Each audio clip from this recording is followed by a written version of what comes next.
Su Santidad el Dalai Lama y el Arzobispo Desmond Tutu, con Douglas Abrams. El libro de la alegría alcanza la felicidad duradera en un mundo en cambio constante. Grijalbo. El sufrimiento y la adversidad, superando las dificultades. Según un dicho tibetano, las adversidades pueden transformarse en oportunidades. Explicó el Dalai Lama respondiendo a mi pregunta sobre si es posible sentir alegría incluso cuando se está sufriendo. Una situación trágica puede convertirse en una oportunidad. Hay otro dicho tibetano que afirma que son en realidad las experiencias dolorosas las que dan sentido a la felicidad. Esto se consigue haciendo que los momentos felices sean más evidentes. Esto puede verse fácilmente en toda una generación, como la del arzobispo Tutu, que ha sufrido amargamente, continuó el Dalai Lama. Cuando consiguieron la tan ansiada libertad, la sensación de felicidad fue indescriptible. Las nuevas generaciones, las que vinieron después, no conocen esa alegría de saberse libres y por eso se quejan más. Recuerdo haber visto las colas de gente esperando durante horas y horas para votar en las primeras elecciones democráticas de Sudáfrica en 1994. Filas interminables que serpenteaban a lo largo de kilómetros. En Estados Unidos, la participación en las últimas elecciones había bajado el 40%. Y en aquel momento me pregunté cuánto les duraría aquella ilusión por poder votar, y si había alguna forma de que los estadounidenses, a los que nunca se nos había negado el derecho al voto, recuperáramos aquella sensación. Creo que en Europa, continuó el Dalai Lama, la generación de mayor edad también pasó por muchas penurias. Aquello los endureció, los hizo más fuertes, lo que demuestra que el dicho tibetano es cierto. El sufrimiento te enseña a apreciar la alegría. Mientras el Dalai Lama hablaba, no pude evitar pensar en cuánto nos esforzamos, movidos por el instinto de protección paternofilial, en intentar evitar que nuestros hijos sufran. Pero al hacerlo, les arrebatamos la capacidad de crecer y de aprender de la adversidad.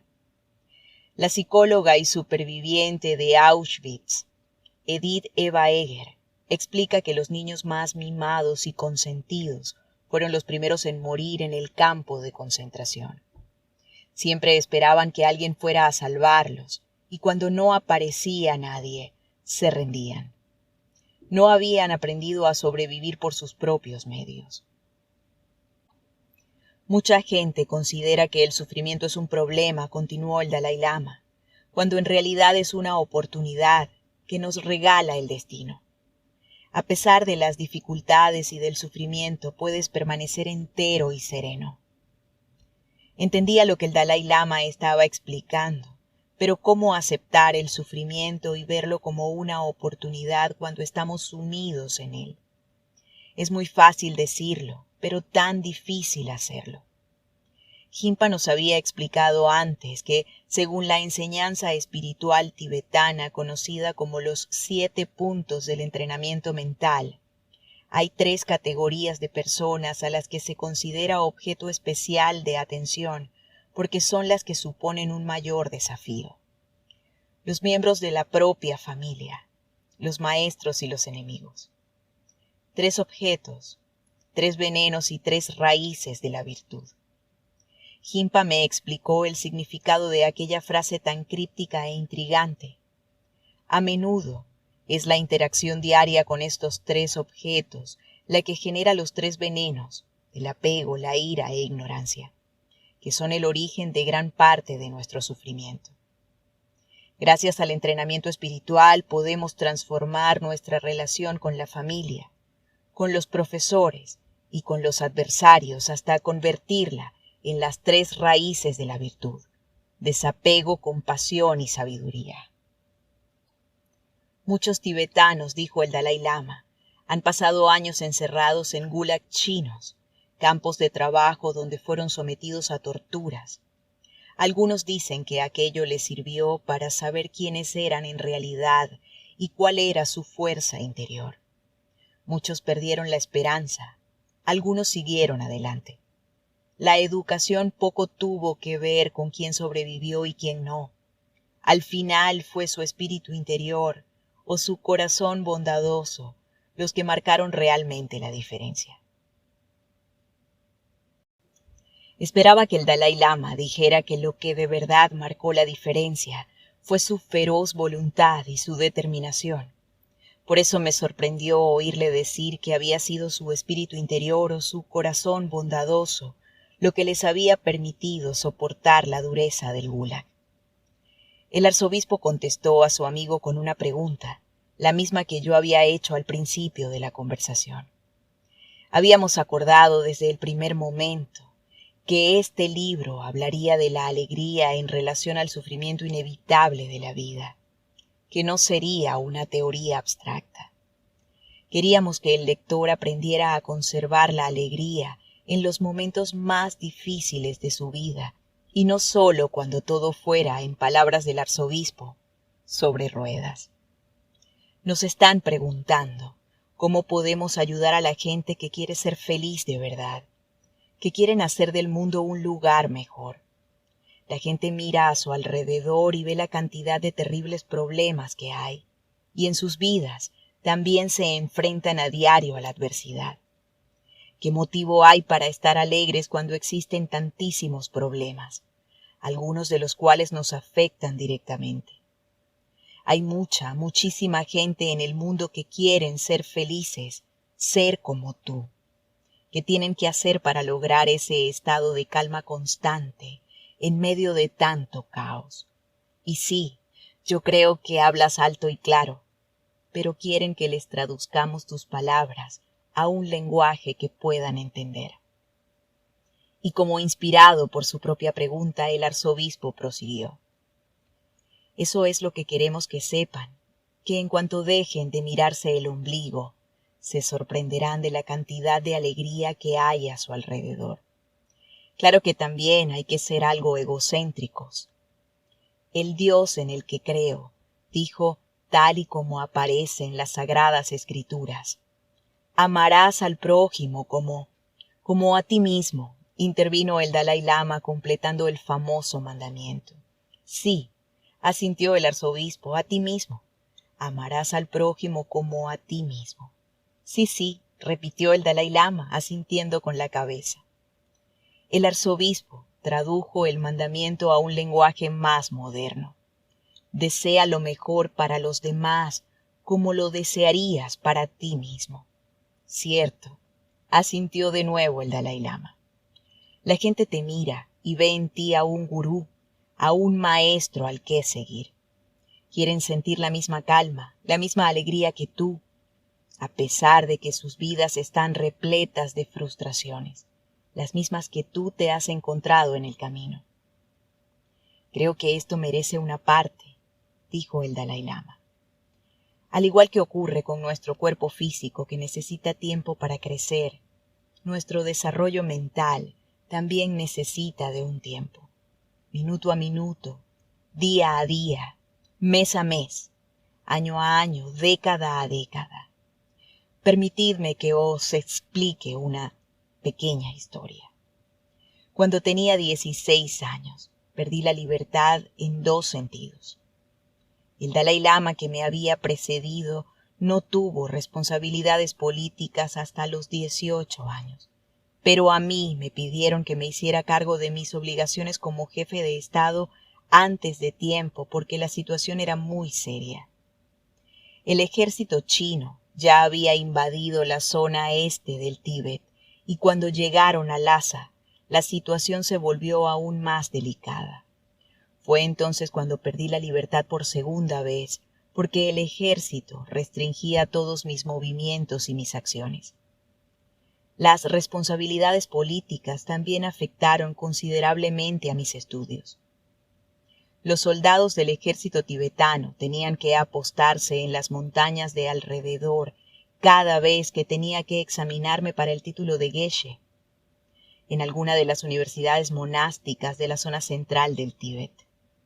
El examen final iba a ser en el patio del templo central de Lhasa. Había preocupación por lo que pudiera hacer el ejército chino, y algunos funcionarios tibetanos querían cambiar el lugar del examen porque pensaban que era demasiado peligroso. A lo que yo respondí que no creía que fuera necesario, pero durante el tiempo que duró el debate, sentí una gran ansiedad, no solo por mi propia seguridad, sino también por la de mi pueblo. Luego, a los 24 años, cuando en marzo de 1959 huí a la India, perdí mi propio país. Por un lado me entristeció mucho, sobre todo cuando me pregunto si la nación tibetana, con una herencia cultural tan única, será capaz de sobrevivir. La nuestra es una civilización que existe desde hace 10.000 años y en algunas zonas de la meseta desde hace 30.000. La situación actual del Tíbet es la peor crisis que hemos tenido en toda nuestra historia como nación. Durante la Revolución Cultural China, algunos altos cargos prometieron que en 15 años acabarían con nuestro idioma. Quemaron libros, como el canon de 300 volúmenes de escrituras traducidas desde la India, además de muchos otros libros escritos de autores del país. Por lo visto, ardieron durante una semana. Algunas estatuas y monasterios también fueron destruidos. La situación era muy seria. Cuando en 1959 llegamos como refugiados a la India, éramos forasteros en un país nuevo. Hay un refrán tibetano que dice: lo único que nos resultaba familiar eran el cielo y la tierra. Pero recibimos muchísima ayuda por parte del gobierno indio y de varias organizaciones internacionales, algunas cristianas, que nos ayudaron a reconstruir la comunidad tibetana para poder conservar nuestra cultura, nuestro idioma y nuestros conocimientos. En resumen, muchas dificultades, muchos problemas, pero cuando a pesar de todo haces tu trabajo y empiezas a ver los resultados, la alegría es inmensa. ¿No crees? El Dalai Lama miró al arzobispo Tutu en busca de afirmación. Sí, respondió éste, visiblemente emocionado tras escuchar de boca de su amigo todo el dolor al que éste había tenido que enfrentarse. Cuando no tienes problemas y llevas una vida relajada, tiendes a quejarte más, dijo el Dalai Lama, riéndose de la ironía que suponía el hecho de que experimentemos una alegría mayor cuando sufrimos adversidades que cuando la vida nos resulta más fácil, más anodina. El arzobispo también se rió. La alegría, al parecer, es una extraña alquimia de la mente sobre la materia. El camino que nos guía hacia ella, el mismo que nos lleva también a la tristeza, no nos aleja del sufrimiento y de la adversidad, sino que nos obliga a atravesarlo. Como había dicho el arzobispo, lo bello siempre implica sufrimiento. Jinpa dijo que el Dalai Lama a menudo veía el exilio como una oportunidad. Su santidad suele decir que cuando te conviertes en refugiado, te acercas más a la vida. Explicó hablando también de su propia experiencia. Porque no hay posibilidad de fingir. De esta forma también te acercas más a la verdad. Arzobispo, dije que quizás podríamos volver a usted por un instante. El Dalai Lama acaba de decir que se siente más alegría cuando se vence la adversidad. Al ver la mirada del arzobispo, el asombro con el que contemplaba a su amigo, decidí dejar la frase a medias. Me siento muy afortunado por poder escuchar a su santidad, dijo el arzobispo Tutu, y es que son muchas las veces que he hablado con otras personas de la calma y de la alegría que desprende.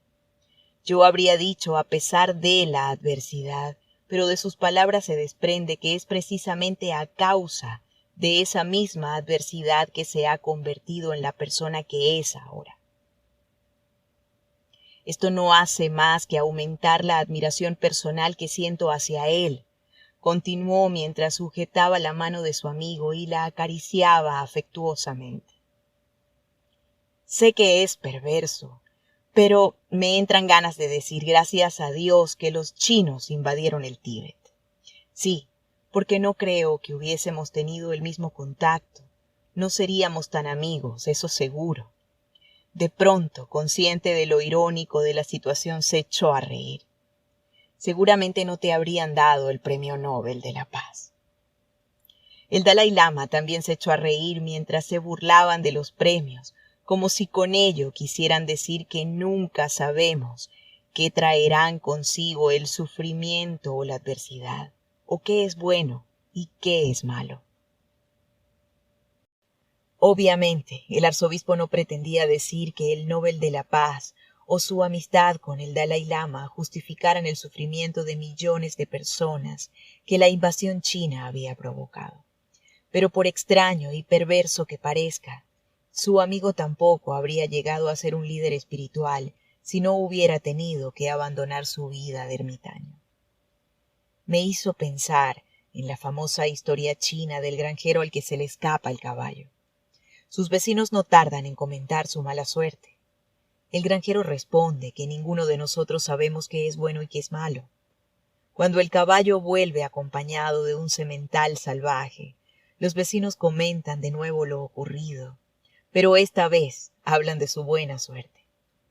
Este responde una vez más: no lo sabemos. Cuando el hijo del granjero se rompe una pierna intentando domar al semental, los vecinos se convencen de su mala suerte. El granjero insiste de nuevo: es que no lo sabemos.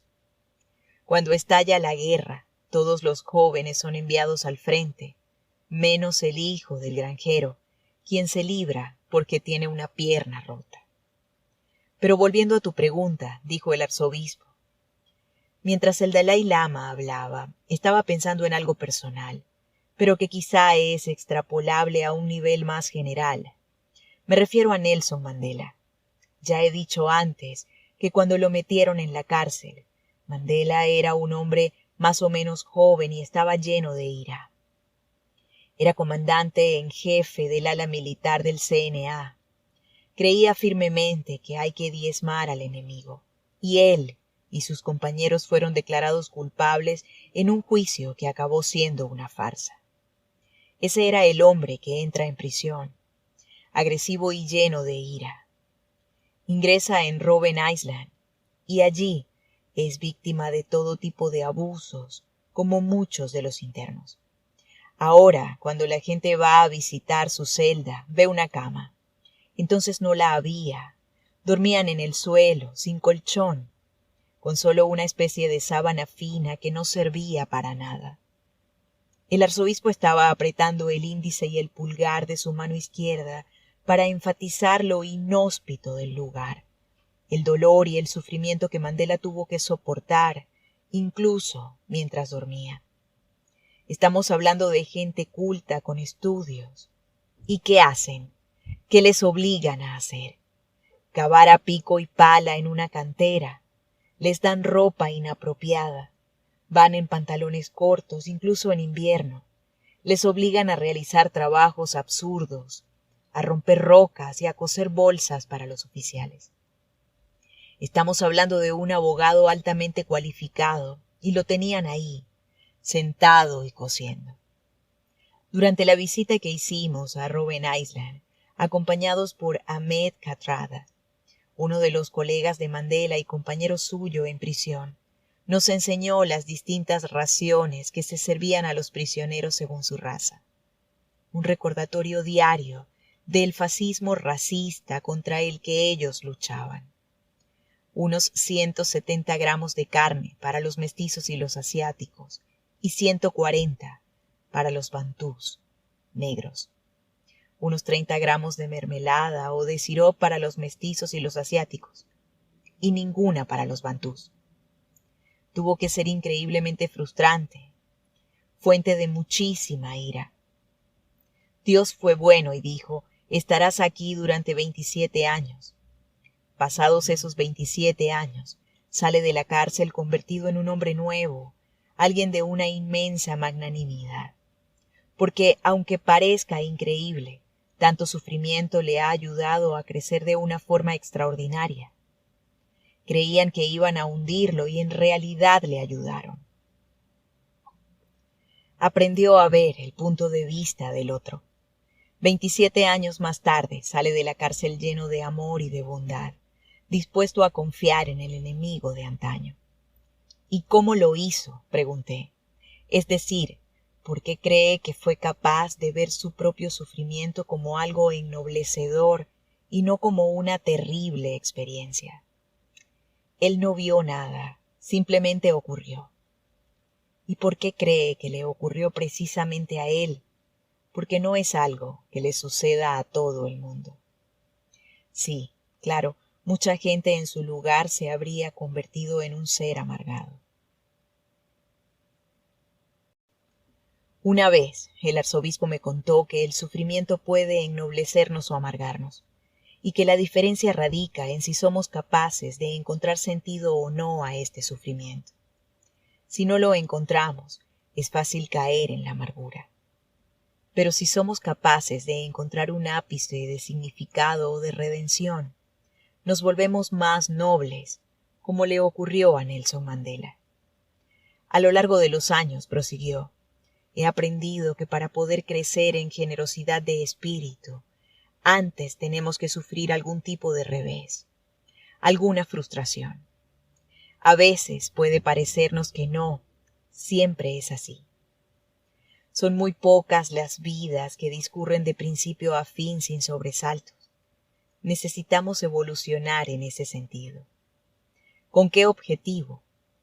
Nuestra respuesta más natural es, si me golpean, devuelvo el golpe. Cuando evolucionamos, queremos saber qué ha llevado al otro a actuar como lo ha hecho, y para ello nos ponemos en su lugar. Así pues, es casi un axioma que la generosidad de espíritu requiera de un revés previo para poder eliminar todo lo superfluo. Eliminar lo superfluo, continuó el arzobispo, y aprender, sí, a ponerte en el lugar del otro.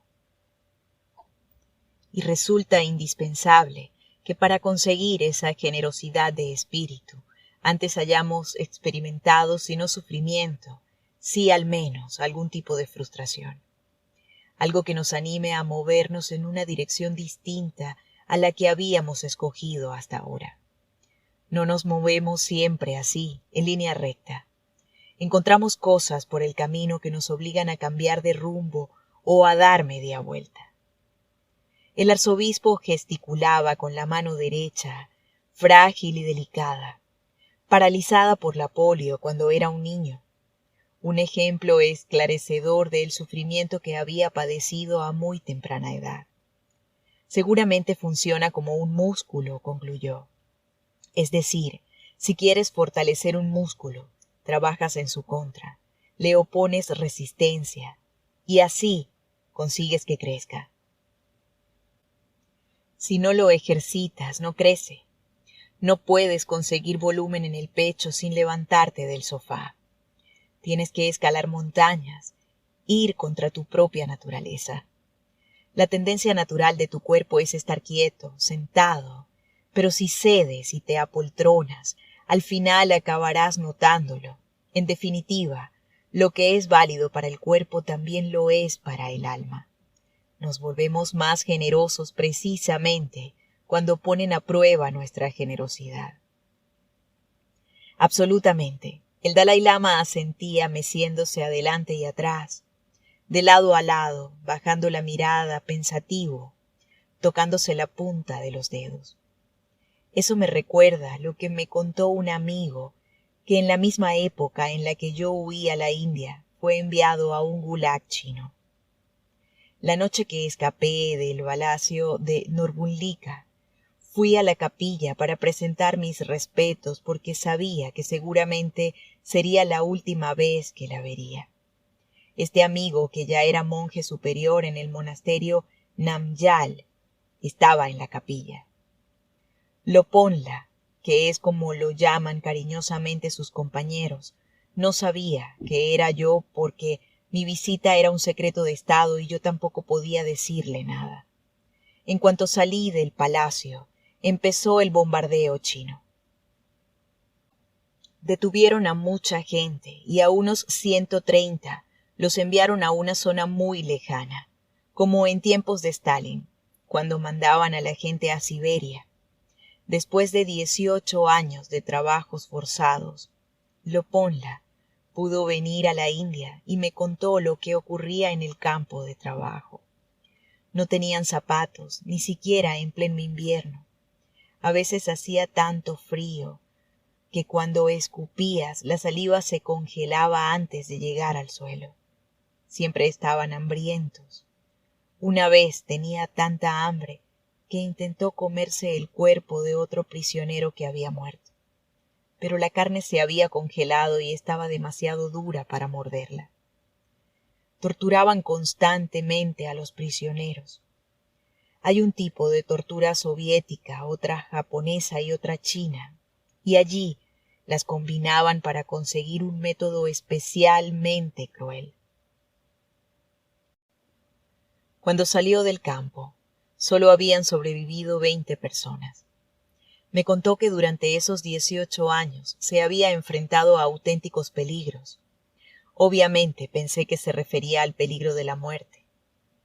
¿Y qué clase de peligros eran?, le pregunté al Dalai Lama. Me dijo que estuvo a punto de perder la compasión que sentía por los guardias chinos.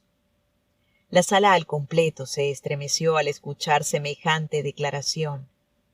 Para aquel hombre, lo peor a lo que se había enfrentado era el riesgo de perder la compasión, el corazón y la humanidad. Aún vive, tiene 97 años y una mente muy lúcida.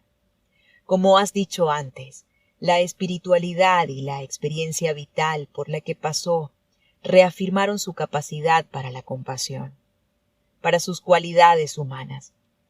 Conozco unos cuantos casos de tibetanos que pasaron muchos años trabajando en los gulag chinos y que creen que fue la mejor época de su vida para la práctica espiritual, para mejorar la paciencia y la compasión. Uno de mis médicos personales, el doctor Tenzin Choedra, que años más tarde consiguió huir a la India, fue muy inteligente. Cuando estaba en el Gulag no le dejaban tener su rosario y le obligaban a leer el libro rojo del presidente Mao. Así que lo aprovechó para usar las sílabas a modo de rosario y poder recitar las plegarias budistas, mientras que para los guardias chinos estaba entregado al estudio del libro de Mao. Como en el caso de Nelson Mandela, cuando te encierran en la cárcel, es normal que sufras grandes dificultades. Sin embargo, con la forma de pensar adecuada, podemos cultivar una fuerza interior aún mayor. Por eso creo que es muy útil, sobre todo cuando atravesamos dificultades. Me sorprendió la elección de las palabras del Dalai Lama, atravesar dificultades. Solemos creer que el sufrimiento nos sepultará o que no acabará nunca. Pero si somos capaces de darnos cuenta que es algo temporal, o como dicen los budistas, que no es permanente, sobreviviremos más fácilmente y quizá lleguemos a apreciar lo que hemos aprendido de la experiencia, el significado que le hemos encontrado, y salir del túnel, no tan llenos de amargura, sino ennoblecidos. La profundidad de nuestro sufrimiento también puede tener como resultado la elevación de la alegría. Shantideva, el monje budista, describió las virtudes del sufrimiento. La conmoción inicial disipa la arrogancia, también aumenta la compasión que sentimos hacia los demás, y como ya hemos pasado por ello, evitamos acciones que puedan hacer daños a los demás. Loponla y el doctor Choedra conocían las enseñanzas del Shantideva e hicieron uso de ellas durante los interminables años de adversidades y sufrimiento en el Gulag, sacando algo en positivo de lo que debió ser, sin duda, una agonía sin sentido. El Dalai Lama y el arzobispo Tutu insistían en que es esencial cierto grado de tolerancia y de aceptación, al igual que es vital darse cuenta de que todo el mundo sufre, no solo nosotros, y que no es debido necesariamente a que hayamos hecho algo malo. Un año antes de aquel encuentro, mi padre se cayó por las escaleras y sufrió una lesión traumática en el cerebro. Los médicos nos explicaron que cuando se trata de un hueso roto, sabemos exactamente cuánto tiempo tardará en soldarse, pero que con el cerebro no puede saberse hasta qué punto se recuperará ni si la recuperación será completa. Estuvo más de un mes ingresado en cuidados intensivos y en rehabilitación neurológica, sufriendo varios estados de delirio. Nos preocupaba que nunca volviera a ser el mismo, con su inteligencia y su enorme corazón. Nunca olvidaré la primera vez que me llamó desde el hospital, básicamente porque no sabíamos si sería capaz de volver a comunicarse de forma consistente. Una vez mi hermano fue a verlo y le dijo: «Siento que hayas tenido que pasar por esto». Mi padre respondió: «Ah, no, no pasa nada. Es parte de mi currículo». Su Santidad el Dalai Lama y el arzobispo Desmond Tutu, con Douglas Abrams. El libro de la alegría. Alcanza la felicidad duradera en un mundo en cambio constante. Grijalbo.